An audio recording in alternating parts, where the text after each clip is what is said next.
La Guinée-Bissau ne compte plus les coups d'État militaire depuis son indépendance en 1974. Rares sont les dirigeants ayant pu finir leur mandat sans être renversés. Le scrutin de ce dimanche doit permettre de ramener la stabilité 2 ans après le coup d'État militaire du 12 avril 2012.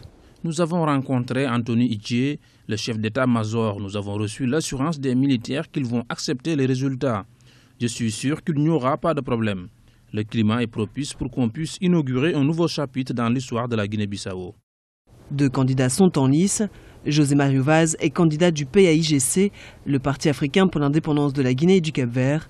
Il a recueilli près de 41% lors du premier tour.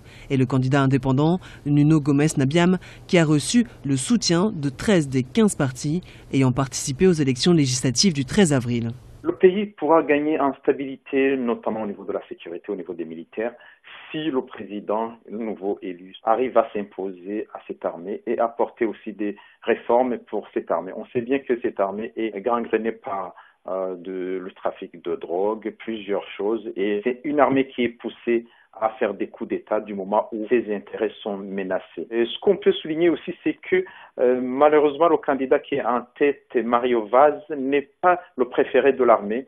Le préféré de l'armée étant le candidat indépendant Nabiam. Plusieurs organisations nationales et internationales, dont la Commission économique des États de l'Afrique de l'Ouest et l'Union africaine, ont déployé des observateurs pour superviser le scrutin. Le code électoral prévoit la proclamation des résultats dans les 5 jours qui suivent le second tour de l'élection présidentielle de ce dimanche.